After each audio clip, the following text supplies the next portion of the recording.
Hello and welcome to Aunt Math. In this edition of Aunt Math, we're going to talk about functions. All right, so let's start with using or getting to know some of the vocabulary around functions. Let's talk about relations. So a relation, as in like a relationship, is a pairing of inputs and outputs. So the inputs in this case are going to be called the domain, and the outputs are called a range. So you have one dynamic or variable that's affecting the other, and they create that relation or relationship between the two variables based on some function. Right? So a relation is a pairing of inputs and outputs. Set of inputs typically we're going to represent with the letter X. We're going to consider that the domain, and the set of outputs as the range. All right, there are different ways that we can describe or depict the relationship. Of course, ordered pairs, coordinate table with x, y values, a graph depicted of the function or the coordinate points, and then an input-output mapping diagram. So 3, 4, 2, 2, etc. So these are just different ways we can represent that relation. All right, so I'm going to come back to this diagram in just a second. This is my Coke machine. But let's first talk about functions and exactly what they are. Right, so a function, as I mentioned, is a relation. More specifically, it's a relation for which each input has exactly one output. So each input has exactly one output. Now, I can have the same output, but I can't have different outputs for the same input. So I can say 2, 4, and 3, 4 is a function, but I cannot say 2, 4, and 2, 3 is a function. In this case, the outputs are the same, but the inputs are different. In this case, I have a different output for a given input. Right? So let's go back and take a more general analogy of function, the function machine of my Coke machine: Coke, Coke, Diet Coke, Zero, so forth, and vanilla Coke, strawberry Coke, whatever Coke flavor you're interested in, I think I have here. So we're going to go to the Coke machine, we're going to put our dollar in, we're going to press the Coke button, number 1, we're going to get a Coke out. We're going to do it again, press number 1 button, Coke comes out. Press number 1 button, Coke comes out. We're going to press number 2 button, Coke comes out. So this is a function because I'm getting the same output for a given input, even though that output Coke is the same for separate inputs. Now, what is not a function in this case is if I press the Coke button and Coke comes out, and then I press the same button again and then Diet Coke comes out. So if I get 2 different outputs for the same input, then I don't know what the output is going to be based on a given input. So we don't consider that a function. All right, so I want you to take a look at the 3 examples here and evaluate whether these 3 examples are functions or not, and then we'll come back and talk. Okay, so example 3, 2, 4, 2, 5, 2, 6, 2. All of the outputs are the same, but the inputs are different. So for each input, right, I only have one output, so this is a function. Example 2, 3, 2, 3, 2, 5, 3, 6, 3. I have 2 inputs that are 3 and 2 outputs that are 2. These are both the same outputs for the same input, 5, 3, and 6, 3. I have 2 inputs but the same output, but I only have one output per input. So this is also a function. Last example, 3, 2, 4, 3, 5, 4, 3, 3. This is not a function because 3 gives me both 2, input of 3 gives me both 2 and 3. So 3, 2, 3, 3, I'm not sure if I press the 3 button, if I put 3 in, what value I'm going to get out. Sometimes I get out 2, in another case I get out 3. We don't consider this a function. So graphically we can represent the function here, and to determine whether or not the function is a function through graphical representation by drawing a vertical line. It's called the vertical line test. And if the function is a function, the vertical line that I draw, any vertical line, should only go through one point on the graph. If it goes through more than one point, then we know it's not a function. All right, why is that? Well, if I take a look at what's happening on the coordinate plane, I have only one y value for each x value. Right? One x value, one y value, one x value, one y value, one x, one y, and so on and so forth. So in this case, this parabola is a function. In this case, however, this parabola is not a function. I have more than one output for a given input. Here's my input. I have 2 separate or different outputs. This example is not a function. We can test that with the vertical line test, as it goes through those two output points. Right, so a vertical line test will tell you if a function is a function or not. Okay, moving on. I had some games to play in Kahoot. We're not going to play those with you right now. We're going to talk about definition of a domain. So the domain is a set of all real numbers for x, the input, that result in a real number for y, which is the output. And the x value typically is the independent variable, meaning its value determines that output variable or y. All right, so real is the operative word here. Let's talk about real numbers. So what is a real number? Real numbers are all numbers that are not imaginary and all numbers that are defined. Okay, what numbers are not imaginary? Well, irrational numbers and rational numbers are not imaginary. Numbers like pi or any rational number, integer, or a integer value divided by an integer value. Okay, so pi is an irrational number. What's an irrational number? It's a number that doesn't repeat and has no end. So pi square root of 2. All right, second, all numbers that are defined. So infinity is not defined, and what's also not defined is a number which has a denominator that is equal to 0. All right, so those are the characterizations of the real number, or real numbers. Numbers that are not imaginary, so rational and irrational numbers, and then numbers that are defined, so not infinity and also not a quantity that's divided by 0. All right, so why do I care about real numbers and functions? Well, the real number definition of domain in this case is going to affect what we define as a domain as part of our function.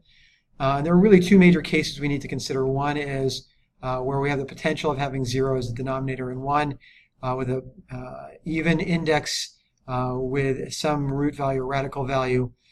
We need to consider that this value, the radicand, has to be 0 or greater. All right, so we're going to take the first case, 1 divided by x minus 3. In this case, we know that in order for this to be a real number, x cannot be 3 because then this value would be undefined. So we say our domain is all real numbers except for 3. In this case, the square root of x minus 2, we know the radicand has to be greater than or equal to 0. So we say that in this case, x has to be greater than or equal to 2 in order for the radicand to be 0 or greater. All right, so I'm going to give you some classwork based on your answer to the first problem. You're going to start by drawing some boundary lines or an asymptote, and then we're going to graph that function. So I'm going to pause here while you take the first problem, 1 over x minus 3, and find the asymptote. All right, actually before that, I'm going to ask you relative to domain, because we also need to clear this up here, and then talk about range. What is the domain for each of these functions? I'm going to pause here again, and I'm going to ask you to come back. Sorry for the misstep. All right, so we see the domain in this case is x is greater than or equal to 4. In this case, domain is all real numbers except for 7. All right, so back to our problem. Let's define the asymptote for the prior problem. Y is equal to 1 over x minus 3. We're going to plot some values, 2, 1, 0, negative 1. And we end up with negative 1, negative 1/2, negative 1/3, negative 1/4. And we plot this graph. We see that as the x value gets closer and closer to the asymptote, it's going to get bigger and bigger. And then as the value gets further and further away from the asymptote, it gets smaller and smaller. Right, so that's the characterization of the graph. We're going to use that to identify the range. So we've identified the range here with this asymptote. X cannot be all real numbers except for x is equal to 3. And let's define the range. So the range is a set of outputs that are real numbers. These are typically associated with the y value in the coordinate plane. The y value or output is a dependent value or variable, meaning it depends on the x value. So input is x through some function, and then we're going to get an output. So how do we find the range? Well, we want to go back and take a look at our graph, because the graph will tell us the restrictions on the range. And as we can see in the graph, the value for y continues to get smaller and smaller, closer and closer to 0, but never gets there. The same as we go in the direction of positive infinity. So we can see that the horizontal asymptote ends up being y is equal to 0 in this case. Okay, so domain all real zeros except x is equal to 3. Range all real numbers except y is equal to 0. So let's move on. Again, we talked about graphing the domain and the function testing the points. That's what we just went through. I'm going to have you do this as classwork. Y is equal to the square root of x minus 4. So complete this. Come back and show you the answer. All right, so I'm going to create a boundary area here just to say that I know that this value this function has to be, or the radicand has to be 0 or greater. So I define that area here as having to be equal to 4 or greater than 4. So I write the domain that x is greater than or equal to 4. And I'm just kind of setting the framework for the graph, which I want you to determine. And we're going to determine that by plotting values. As x moves to 4, we're going to see where the value of y goes. And as x moves to infinity, you're going to see where the values of y go. So as x goes to 4, as you plot the values in, y is going to move towards 0. So as x gets to 4, this value here, the radicand is going to move to 0, y is going to be equal to 0. If this value moves towards infinity, then the graph is also y is going to move to infinity as well. All right, so what does this graph tell us? Well, the graph tells us the domain, right? And it also tells us the range, and the range is going to be between 0 and infinity. Right, so we can then specify the range. Y can't be less than 0. It can be equal to 0. So write the domain y, x is greater than or equal to 4. Y is greater than or equal to 0. And in set notation, 4 is included as part of the set of solutions. Infinity is not. 0 is part of the solutions for the range. Infinity is not. Okay, so next problem, I want you to solve this. I'm going to pause here while you figure this out. So again, we're going to draw our asymptote. Then we're going to take a look at what happens as x goes to infinity and y goes to negative infinity, and then towards the graph and away from the graph. And then you'll see that as x goes to infinity, y goes to 0. As x goes to 7 from the left-hand side, y goes to negative infinity. As x goes to 7 from the right-hand side, y goes to positive infinity. As x goes to positive infinity, y goes to 0. So we have some general representation of the graph. We ask ourselves, what does the graph tell us about the domain and range? We say domain, all real numbers except for 7, the range, all real numbers except for 0. Again, we have a horizontal asymptote here, both vertical and horizontal. Right, and we can represent our range here, all real numbers except for 7, and domain and the range, all real numbers except for 0. All right, so a couple more classwork problems and then we'll be done. I want you to find the domain of each function. I'm going to pause here, just the domain. All right, so we take the first one, x plus 2. We need to factor this quadratic, x minus 4, x plus 1. We see that we can't have 4 or negative 1 as values in the domain. Otherwise, we have a denominator that's equal to 0. Domain is all real numbers except for 4 and negative 1. Second problem, x minus 2 over x squared minus 4. We need to, in this case, we don't want to reduce x minus 2 over x minus 2 to 1 because x minus 2 over x minus 2 is still part of the function. And let's consider this x over x, right, as a function x over x. If I were to reduce this to 1, then I would have a graph that looks like y is equal to 1. Whatever the value is, x, I would have a graph that where y is equal to 1. So that's actually not the case because if x is equal to 0 in this case, I have 0 over 0, and that's undefined.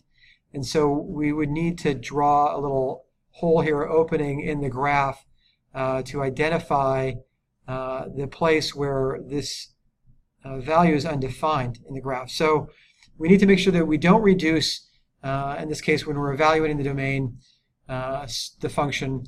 So we're going to see the domain is all real numbers except for 2 and negative 2.